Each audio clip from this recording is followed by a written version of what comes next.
This is your News Source Evening Bulletin for today, Friday the 23rd day of March in the year 2018. Here's what we're tracking this evening. The government of Guyana today said it remains confident that every action it took with regard to the issuance of the petroleum production license met all legal requirements, and it is willing to present all facts in this regard to any court with jurisdiction. The statement from the government was made today as reports surfaced that legal challenges have been mounted against the oil giants over the petroleum contracts that have been issued by the government, the current informer. The Ministry of Natural Resources today said the action is not unusual in emerging oil economies, but it is satisfied that its partners engaged in exploration and preparation for production are taking every precaution in ensuring that there is minimal effect to the environment and that they are diligently putting systems in place to safeguard any spills or mishaps. The ministry added that it further assures all Guyanese and the world at large that it will continue to engage its partners ExxonMobil, Hess and Sinop Nexen in ensuring that the interests of Guyana's waters and environment remain top priorities, as this country pursues exploitation of Guyana's natural resources with a view to fast-track Guyana's social, infrastructural and economic development. The ministry said all Guyanese should remain vigilant and interested in ensuring that Guyana's patrimony in every regard is protected, and also to act in the best interests of the future development of this generation and generations to follow. Well, extradition proceedings began in the magistrate's court today for alleged fugitive Troy Thomas, who is wanted in the U.S. for murder. In a court filled with family members of the deceased along with friends and relatives of the accused, the court called the first witness to take the stand.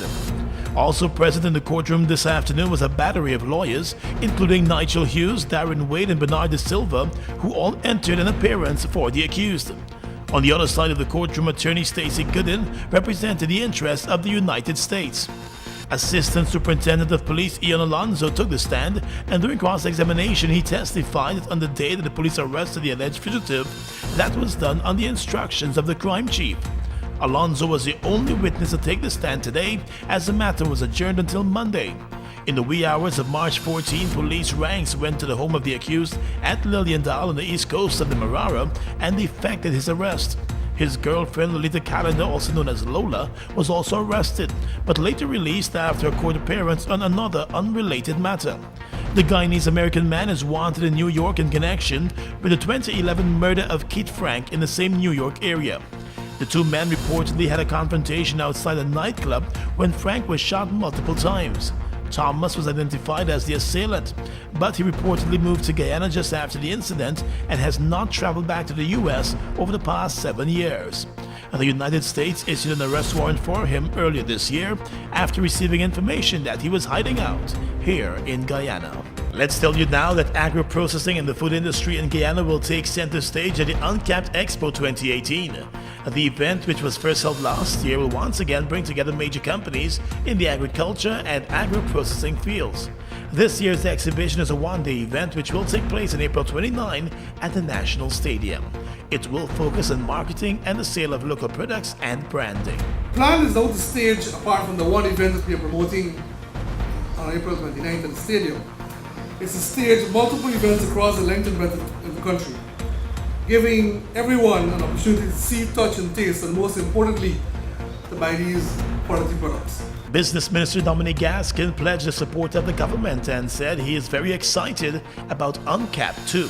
We are pleased to be associated with this event and to support it in any way that we can.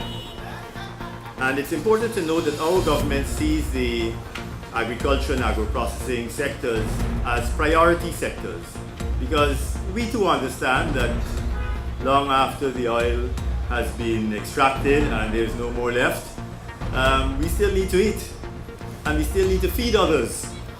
So it's an important sector for us, and government has been supporting the sector in many ways, including through the Guyana Marketing Corporation, which is doing a great job in promoting local agro processors.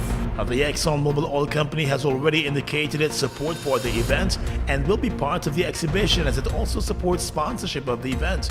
Last year's event saw several success stories, with some small manufacturers being able to make their way into new and bigger markets. And finally this evening, the Arthur Chung Conference Center will reopen for public use at the end of May following the completion of $7.1 million in renovation.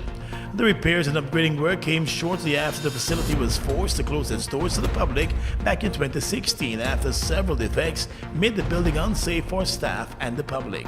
An agreement was signed between Guyana and the People's Republic of China. One of the stipulations in that agreement was that the company that constructed the center would have to carry out repairs and maintenance after 10 years of use.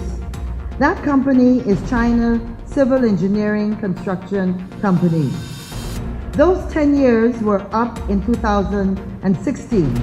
But apart from that legal stipulation, the complex, as you've already heard, was already showing some areas that it needed major repairs. The rehabilitation work has been funded by the Chinese government, which built the conference center a few years ago. Over the last 2 years, renovation was done to the ground floor, the washrooms, electrical lighting panels, internal walls, and the entrance gate, along with works to the ceiling. And that's your News Source Evening Bulletin for tonight. I'm Gordon Mosley reporting.